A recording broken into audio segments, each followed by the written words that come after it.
Today, I'll take you on a journey through classic stories, letting you experience different times and places, just by listening. Today, we're continuing Elizabeth von Arnim's novel The Enchanted April, with chapters 3 and 4. So, let's dive into the story and open a window to the sunny skies of Italy. March in London was cold and damp. Mrs. Arbuthnot and Mrs. Wilkins received a letter from the owner of the San Salvatore estate, full of anticipation. The letter read, it was a true medieval castle, with 3 living rooms, battlements, even a dungeon, and electric lighting. It could accommodate 8 people. The rent was £60 a month, plus the cost of hiring servants. Mr. Briggs, the landlord, requested that half the rent be paid up front, along with a letter of recommendation, preferably from a doctor, a clergyman, or a lawyer. £60. The amount left the 2 ladies speechless. In their minds, renting a small house cost maybe 3 guineas a week, just over £3, so a month would barely reach £12. Now, the estate owner was asking for £60, far beyond anything they had imagined. Even trickier was the letter of recommendation. To get one, they'd have to reveal their plan to someone, a secret neither wanted to share. So, they each made up a story for their husbands. Mrs. Arbuthnot would say she was visiting a friend, while Mrs. Wilkins claimed it was the only way to keep her husband, Mr. Mealresh, quiet. Yet, even with excuses in place, money remained the biggest obstacle. £60, plus servants and travel costs, was astronomical for them. At that moment, they almost gave up on the dream. And yet, the challenge made them realize just how much they longed for this Italian journey. In the end, each found a solution. Mrs. Arbuthnot simply withdrew all her savings and handed 6 £10 notes directly to Mr. Briggs, bypassing the need for a recommendation. Seeing her poised and gentle manner, he immediately put aside any doubts and even joked, I'm richer, and you're happier. A fair deal. As for Mrs. Wilkins, a bright idea struck her. Since the house had 8 beds, why not find 2 more ladies to share the cost? That way, each would only pay £15, a much more manageable sum. So, they placed a small ad in the Times. In the end, they received just 2 replies. The first came from the young and beautiful Mrs. Caroline Dester. She was tired of London's endless parties and social obligations and simply wanted a quiet place to live. The moment she met the 2 ladies, she knew this was the opportunity she had been waiting for. In Italy, no hotels, no relying on acquaintances, and no dealing with anyone she knew. The other reply came from the older Mrs. Fisher. Because of her mobility issues, she couldn't meet at the club, so the 2 ladies went to visit her at home. Mrs. Fisher leaned on a cane, and the walls were filled with photographs of Victorian writers.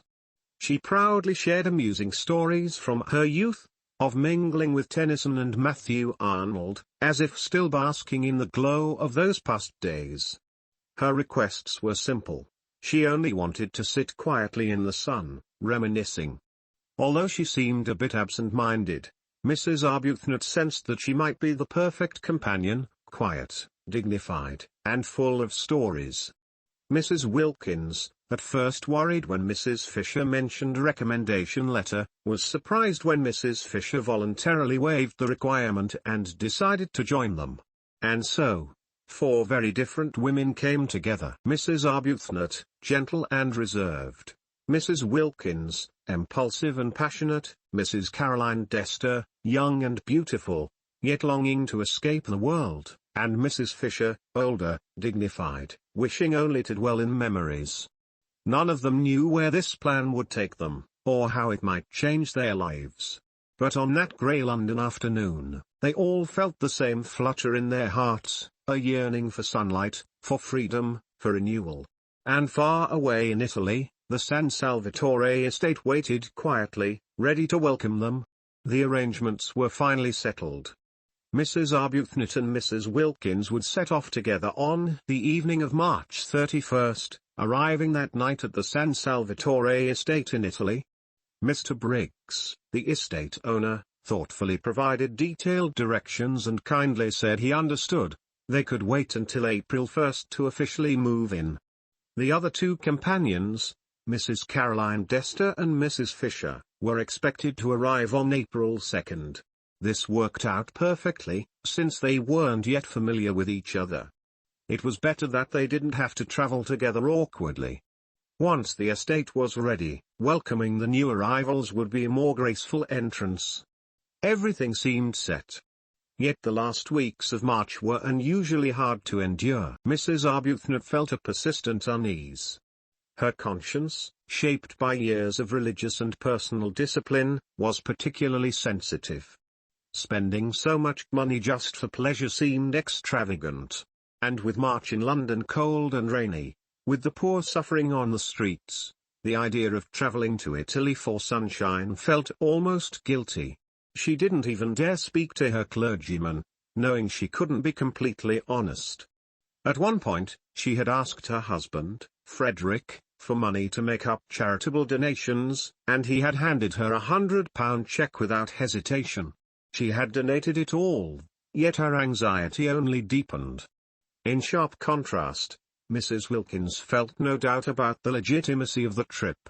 Spending her hard-earned money on happiness seemed entirely reasonable. She even laughed with Mrs. Arbuthnot, saying, "Just think how wonderful we'll feel when we come back." But Mrs. Wilkins, though free of guilt, was filled with fear.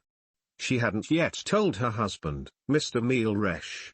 She knew that simply spending her own money to go to Italy would make him furious, let alone renting part of a castle. She kept putting it off, planning to tell him at the very last moment. Throughout March, she carefully catered to her husband. Every day she prepared his favorite meals, attentive and warm. This unexpectedly pleased Mealresh, making him wonder if he really had married the right woman. But fate has its own way. On the third Sunday of March, something happened. They were having lunch together, perfect Yorkshire puddings, apricot pies, a roaring fire, hail tapping at the windows. Mealresh, content and satisfied, suddenly said from the fireplace, "I was thinking. For Easter, I'll take you to Italy." Mrs. Wilkins was stunned. She had planned to tell him next Sunday, yet here he was, offering it himself. The coincidence was remarkable. The same destination, the same Easter. But this coincidence was not a sign of happiness. Mealresh expected gratitude, but there was only silence. She stared at the fire, her mind in chaos. He repeated himself, "Didn't you hear me? I said, I'll take you to Italy for Easter." She stammered, saying that she had also been invited by friends and that they have a house in Italy. At this, Mealresh flew into a rage. He couldn't believe that she would suddenly be invited to Italy. He suspected a lie and demanded she refuse immediately. That afternoon, the atmosphere turned tense. The fire still burned, hail still pelted the windows, but inside, the room was full of questions and arguments. For the first time, Mrs. Wilkins faced her husband's strict questioning, and for the first time, she refused to back down. Her heart trembled, but she knew this was the moment to hold on to a plan that belonged to her. March, for Mrs. Arbuthnot, was a month full of guilt. For Mrs. Wilkins, it was a month full of fear. Yet despite their worries, a shared dream shone before them: far away Italy, sunlight, flowers, and an ancient castle. Soon, they would embark on their journey. Here, I'd also like to share a little special surprise I've prepared for you. If, like Mrs. Wilkins in our story, you want to add a touch of color and imagination to your grey, everyday life, I've created a digital coloring book called Britain's Streets, Colourfun Coloring Book. It contains 40 pages British street scenes, which you can download and print out to color by hand, or use on your iPad with Procreate. These streets include charming London alleyways, elegant English houses, bustling marketplaces, and tranquil courtyards. Each illustration is like a story waiting for you to bring it to life. If you enjoy creative time like this, feel free to scan the QR code in the video, or click the purchase link in the YouTube description or Facebook post, and bring this digital coloring book home with you. In the midst of a busy life, give yourself a little time to color, to relax, and to create. Dear friends, after finishing chapter 3, I wonder, did your heart leap and stumble just like mine, following these two ladies through their ups and downs? In their imagination, all they needed was a little cottage, something simple and affordable.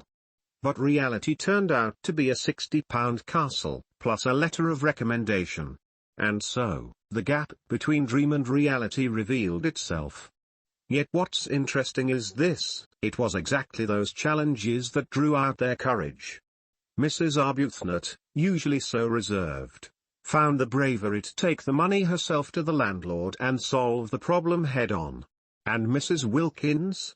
With a quick turn of thought, she came up with the idea of sharing the rent, cutting the burden in half. Isn't that a lot like life itself? When we stand before our dreams, the first thought is often, it's too expensive. Impossible. But when we truly want something, we always manage to find a way. And then came the two new characters. Lady Caroline, representing the desire to escape society and noise, Mrs. Fisher, still dwelling in the glories of the past.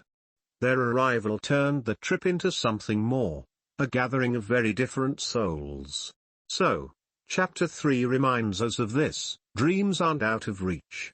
As long as we take the first step, the road begins to unfold beneath our feet. By the time we reach chapter 4, the mood turns a little heavier. Mrs. Arbuthnot begins to wrestle with herself. Spending money on a trip to Italy feels, to her, selfish. Even wrong. Mrs. Wilkins doesn't feel guilty at all, but she's frightened, knowing she'll eventually have to face her husband. It's an interesting contrast, isn't it? One weighed down by conscience, the other by fear. But when you think about it, neither of those are really about the outside world. They're both voices inside their own hearts. There's one moment that really lingers, when Mellish suddenly says he'll take his wife to Italy. The freedom she had been hiding, protecting so carefully, suddenly brushed off as a casual gift from him. That sense of helplessness. It's hard not to feel it with her. And it makes me wonder, do we sometimes do the same? Do we hold back what we truly want, because of what we think we should? Or, to avoid conflict, do we keep things hidden, instead of speaking them out loud? The Enchanted April seems to whisper to us that the real journey isn't just about leaving London for Italy.